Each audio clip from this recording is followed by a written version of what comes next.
Il doit y avoir plein de grenouilles, voilà, c'est ce que je me disais. Pour en avoir autant comme ça, il doit y avoir de la verdure qui bouge. Tac, tac, ça et ça. Je suis triste, il n'y a pas de licorne sur cet écran, enfin sur celui-là. Il va bien m'en foutre une ou deux. Ah. Enfin, je dis ah, c'est pas une licorne hein, sur ce coup-là, mais... Donc le lion, ça, là... Oh, ouais, il va falloir qu'il fasse un peu plus de mélange sur les trucs. Je serais tenté de remettre en place la petite règle qui fait qu'on n'a pas deux fois les mêmes cartes. Je suis très déçu qu'ils nous sortent pas les licornes. Faut toujours avoir une licorne sur une capture d'écran soumise à quelqu'un. C'est une règle de base de la distribution de logiciels de jeu. Enfin, une licorne ou un truc avec un arc-en-ciel, c'est quand même pas très compliqué cette histoire. Bon, je dois dire que la chouette avec son nœud rose, pourquoi pas. J'ai pas le chien rose non plus, qui avait été qualifié de chienne lorsqu'on avait regardé les images pour les choisir pour le jeu. Là, sur un stream tout à fait sérieux évidemment, ça m'a paraît bien vite, bien rapide celui-là. Alors je ne sais plus du tout où j'en suis. Je parle et je sais plus ce que je coche, puisqu'il m'affiche plus le deuxième. C'est quoi cette connerie?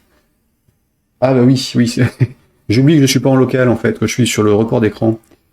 Donc là non, ici ça.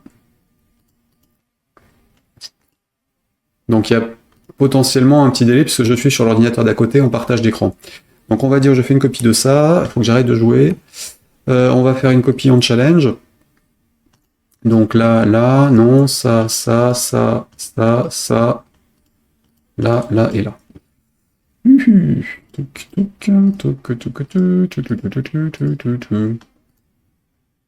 C'est quand même chelou cette histoire.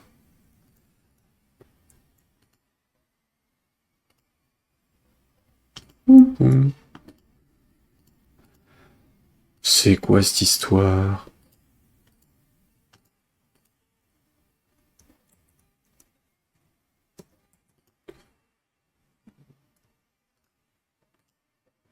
Bon, alors là, je suis foutu, de toute façon. Grenouille. Hop, ça, encore.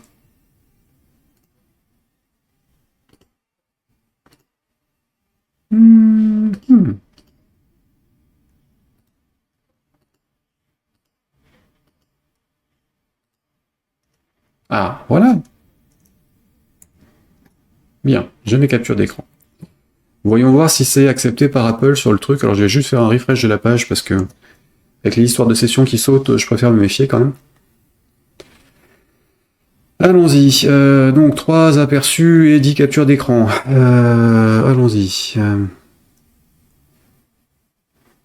Je sais plus trop quelle est la distinction entre aperçu d'app et la capture. Je crois que les aperçus sont des trucs qu'on peut modifier nous si on a envie de faire joujou.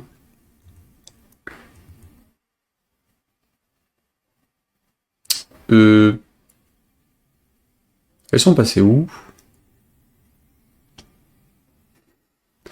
Me dites pas que c'est le raccourci Windows de l'autre Mac qui est passé quand même.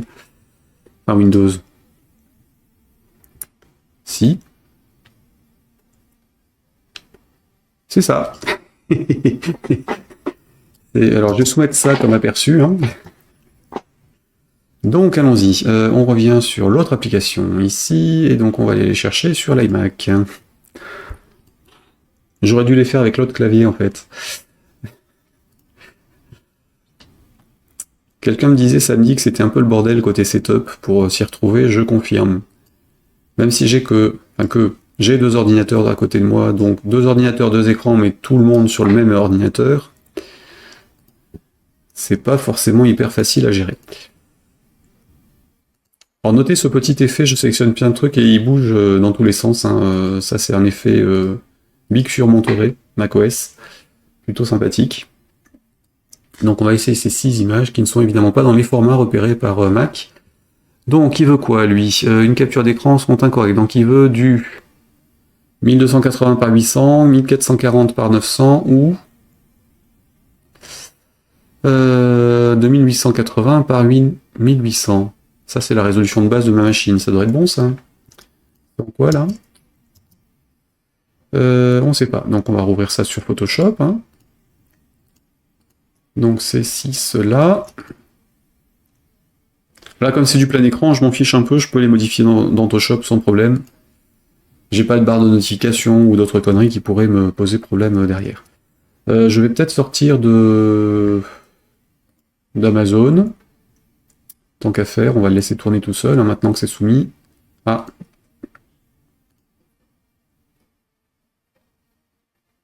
Attention. Estimation de vérification au niveau du... à 10h demain. Demain. Donc, entre-temps, j'aurai peut-être une réponse de Google quand même. Et probablement une réponse d'Apple d'ici mardi ou mercredi. Donc, déconnectons-nous de ce truc. Une fois que c'est bon, je pourrai refaire aussi les mises à jour de tous les autres programmes qui étaient soumis et qui ont dégagé ou qui sont plus à jour, comme ça au moins ce sera fait.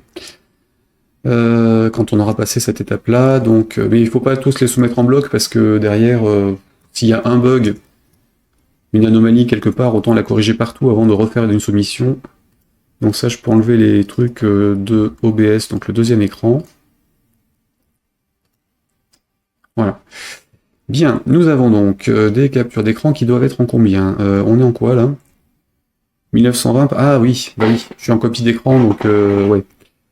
1920 par 1080, c'est logique. On revient sur Photoshop. Alors, qu'est-ce qui est le plus proche du 1920 par 1080 1080, bon, on va dire 1440 par 900. Là, j'ai pas le choix. Idéalement, il faudrait garder le prorata. Je vais essayer le 1280 par 800.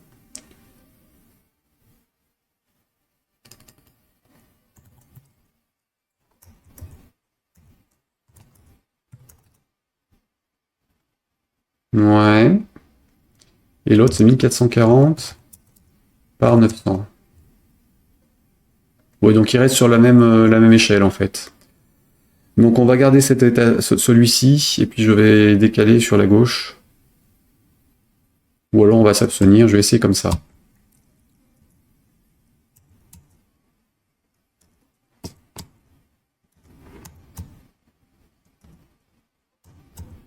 En prenant un risque, hein, parce que du coup, s'il la refuse parce qu'il manque le petit logo Home en haut à gauche, ils en sont capables. Bah, je l'aurai dans l'os, il faudra que je les refasse. Donc ça c'est bon, ça va s'enregistrer. La suivante, CTRL S, W. Hop, la suivante, j'enregistre, je ferme, j'enregistre, je ferme, j'enregistre, je ferme, j'enregistre et je ferme. Normalement, c'est en train de se débrouiller tout seul, avec le CPU à fond du Mac.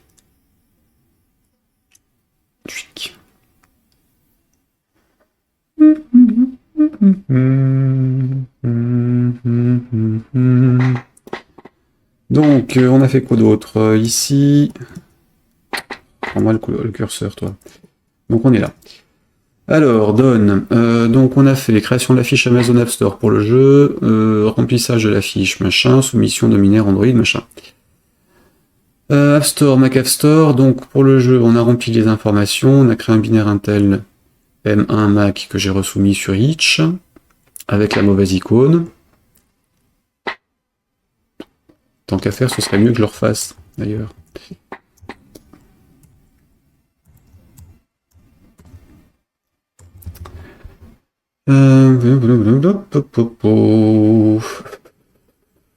Donc mise à jour du ICNS, donc planté foireux, ça c'est bon. Le Mac App Store, on était bon pour remplissage des trucs, machin. J'ai soumis le Mac universel, donc on est bon là-dessus. J'ai recompilé, alors non. On a mis à jour Xcode ici. Il en est où Photoshop là? Il n'est toujours pas fini. Sérieux.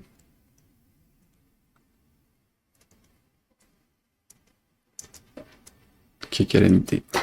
Bon, donc je disais, on a mis à jour Xcode, donc normalement il faut remettre à jour les SDK correspondants. Donc je vais juste vérifier que j'ai bien tout qui fonctionne côté connexion.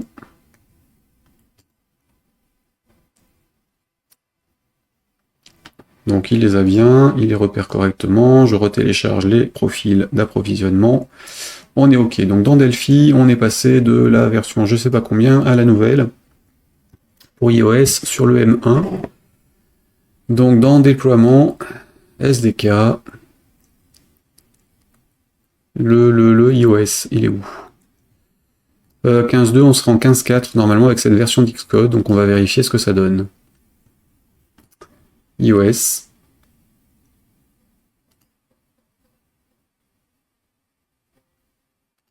Sur le M1. Ah pardon, oui, il faut quand même que je relance quand même PA Server, puisque je l'avais coupé le temps qu'il fasse sa mise à jour pour être tranquille, et éviter qu'il bloque quelque chose. Donc je disais ça, tu vas me le retélécharger, non il veut pas. Alors on retente, ici ajouter iOS. Sur le M1, on est bien en 15.4, donc on va retélécharger le SDK correspondant, je vais virer le 15.2 qui ne me sert plus, j'ai plus d'appareil en 15.2 de iOS. Là il en est où? Toujours 4? Sérieux?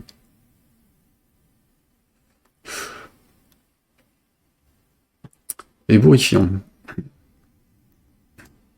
Et là, je peux sortir de Xcode.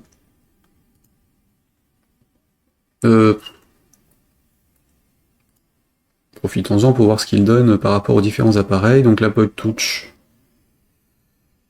Il est éteint, donc on va le démarrer. C'est pas ça, c'est ça. Voilà. Alors l'iPhone, il le voit, et il pourrait éventuellement compiler et faire du débugage dessus, et les trois autres, unlock and reconnect. Bon. Débrancher. Rebrancher. La la la la la la la. Tous les appareils sont à jour, Xcode aussi. Donc Delphi était là. Ça va mouliner, et Photoshop mouline aussi pour enregistrer 4 pauvres PNG.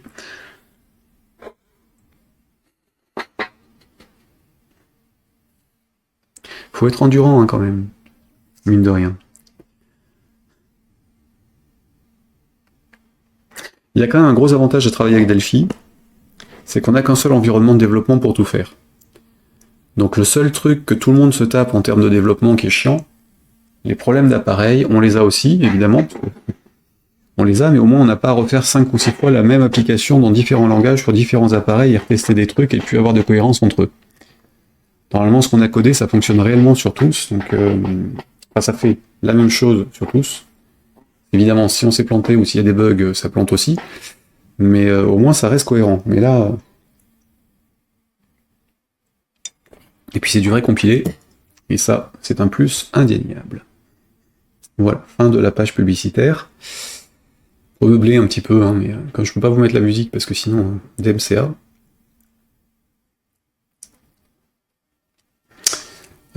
Du coup, c'est du semi-compilé. Non, c'est du vrai exe, c'est du vrai binaire. Hein.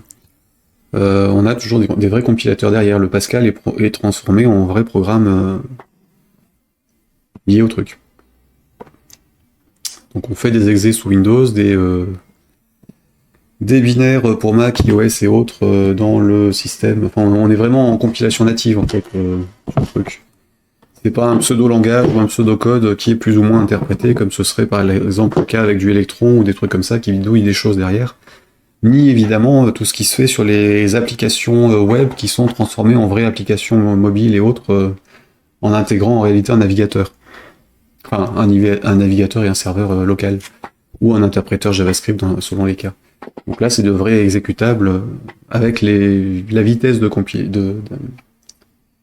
fonctionnement derrière qui dépend évidemment de l'OS et de l'appareil sur lequel on travaille. Hein. Mais en tout cas, la plus proche possible de système, comme n'importe quelle application fournie théoriquement par les vendeurs. Donc ils n'utilisent pas eux-mêmes Electron, comme c'est le cas maintenant pour Microsoft par exemple, hein, qui en font du partout. Le machin existe déjà, on va dire oui. Allez hop, m'embête pas. Écrase ce que tu as déjà, débrouille-toi. Coder d'instructions communes à tous les processeurs. Non, du tout. C'est vraiment un compilateur pour 32, pour 64, en fonction de la plateforme. C'est pas du tout... en termes de compilateur, il y en a une palanquée, en fait. Et là, ils sont en train de passer sur des compilateurs LLDB. Non, pardon, pas LLDB, c'est l'autre. Enfin, du LLDB pour les débuggers, c'est en cours. Et d'ailleurs, pour la version 11.1 Alexandria sortie en mars, c'est le cas pour Mac et pour Android. On a le même type de débugger derrière. Pour les compilos, c'est vraiment leur truc. Donc,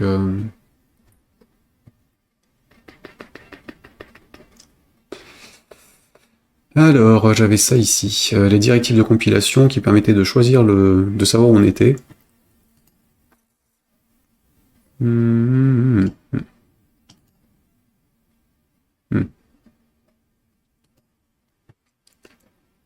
Si j'ai la page qui se charge, je sais pas ce qui se passe. Enfin, si je vois ce qui se passe, il est à 100% côté CPU de l'iMac, donc forcément tout le reste est en rade, puisque c'est lui qui fait tout tourner. Donc, allez, voilà, Photoshop a fini, donc on devrait pouvoir sortir de Photoshop et gagner quelques chouïas de CPU. Bon, idéalement, il faudrait que je sorte d'iTunes, en fait. Mais je veux me sentir tout seul si j'ai pas de musique. Alors, les captures d'écran sont censées être finies, donc on va essayer de les publier déjà, voir s'il accepte celle-là avant de repartir sur autre chose. Donc choisir un fichier, on reprend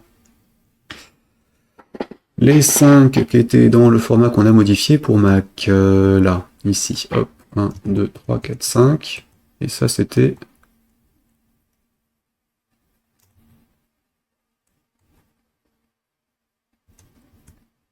Ah oui, ça je me suis amusé ce matin.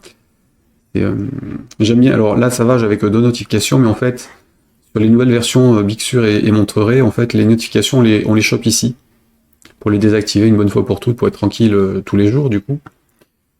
Et en fait, elles sont par-dessus. Si on active la fenêtre, on a quand même les trucs derrière. Donc si on en a 200, on est obligé de se les virer à la main. Je trouvais ça assez génial comme interface.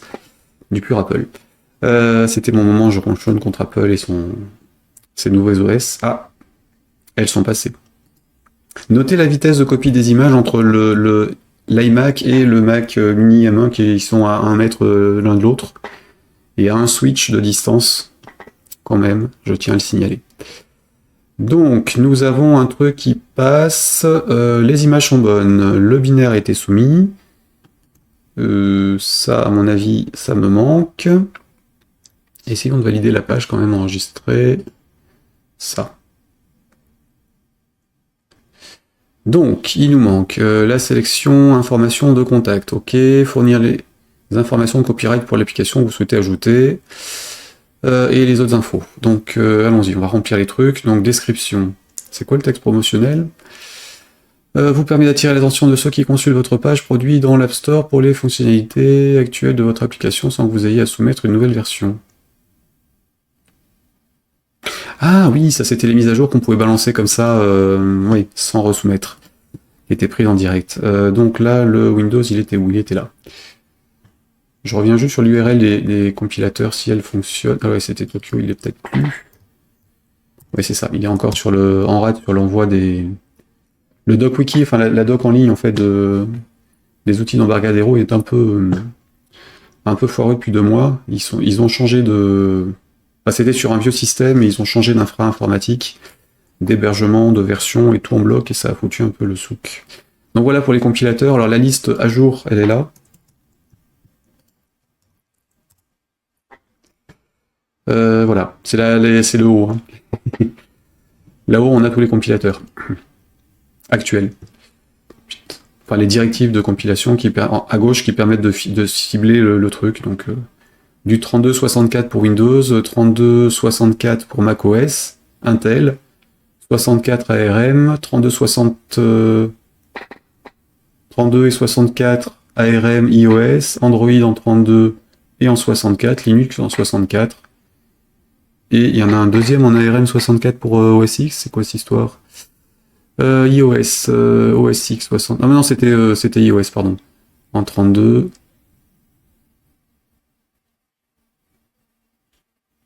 Ah oui, ça c'était le... Oui, non, pardon. Ça c'est le iOS 32, c'était pour le simulateur iOS. Qui évidemment était du Mac, mais pas du iOS complet. Donc voilà, c'est un peu... Et il pourrait y en avoir d'autres qui arrivent prochainement. Donc là, ce sont les compilateurs qui fonctionnent avec Delphi. sur C++ Builder, qui est la version C++ du langage qui utilise le même environnement, les mêmes systèmes de composants et autres pour gérer les projets. Il y a Windows 3264, iOS 64, si je ne me trompe pas, Android 32. Les autres ont sauté en cours de route et reviendront à un moment ou à un autre, puisque ils étaient plus à jour, il faut faire des modifications aussi dans les projets, donc ils ont préféré les désactiver et puis retravailler leur copie. Donc là, j'étais en train de faire quoi? Donc ça, je voulais récupérer mes captures d'écran, enfin ma capture de texte pour mettre la même chose. Donc ça, ici, voilà. Donc ça, on va dire celui-ci pour le texte de présentation du jeu, que j'ai plus à l'écran parce que j'ai dû faire un refresh, il m'a fait sauter le truc. Donc, description, voilà, pomme V et plus CTRL CV. Les mots-clés, est-ce qu'on en a besoin ou pas? Ils sont obligatoires? Non, on s'en fout. Donc je vais rien mettre, URL de l'assistance, il n'y en a pas. Donc tu vas pas me gonfler. Contact. Nous contacter.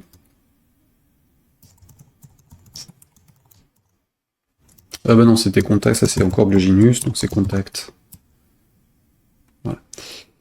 Hop, pour HTTPS, ce serait bien, tu seras gentil.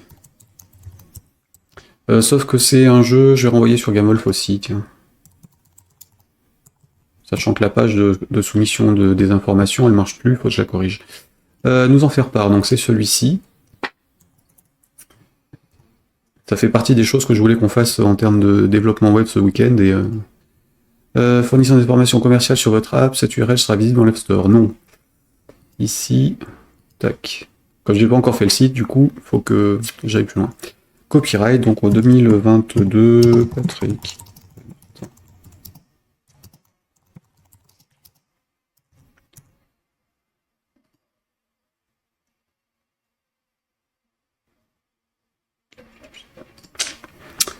Voilà, qu'est-ce qu'il y avait d'autre? Game Center, il n'est pas. Connexion requise, il n'y en a pas. Coordonnées de monsieur moi-même. Donc ça, c'est pour les testeurs. Plus 33 910 44 09 41. Le numéro Skype qui marche pas de toute façon. Enfin, qui marche pas. Ok, je réponds pas parce que j'ai trop de sollicitations à la con. Hop là. Et l'email. Que je sais plus si elle fonctionne. Je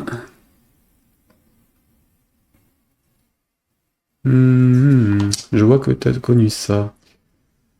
Je vois pas ce que tu avais mis sur les étoiles. Enfin, New Web, je sais pas ce que tu as mis sur les Astérix, je suppose que c'est pas Twitch qui a dû. Enfin, si c'était une URL, c'est sans doute Twitch qui l'a dégagé. À ce moment-là, tu me l'envoies par message direct si tu veux. Je regarde et je la remets dans le chat. Sinon, je sais pas de quoi tu parles. Skype, j'avais oublié. En fait, Skype, historiquement, c'était du Delphi. Et quand Microsoft l'a récupéré, bah, ils ont transformé ça en Electron aussi.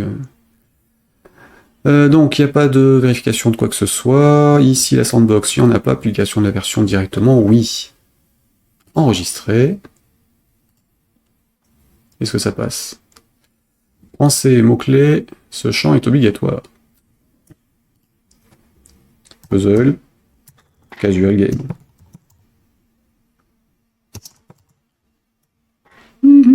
En français. Hein. Soyons fous. Et donc, c'est dommage qu'on dénigre autant le Delphi, ça, on se rend pas compte. Bah, je suis d'accord avec toi. J'ai encore failli m'engueuler avec quelqu'un il y a 3 jours qui fait de la formation et qui savait pas trop, enfin qui voulait que, enfin, qui m'a demandé si je pouvais faire des cours de soutien, de remise à niveau. Ils ont d'initiation à la programmation sur quelques jours à des personnes qui sont censées savoir, mais qui apparemment se dépatouillent pas toutes seules depuis les sites de formation et autres en ligne. À la question dans quel langage est-ce que je peux utiliser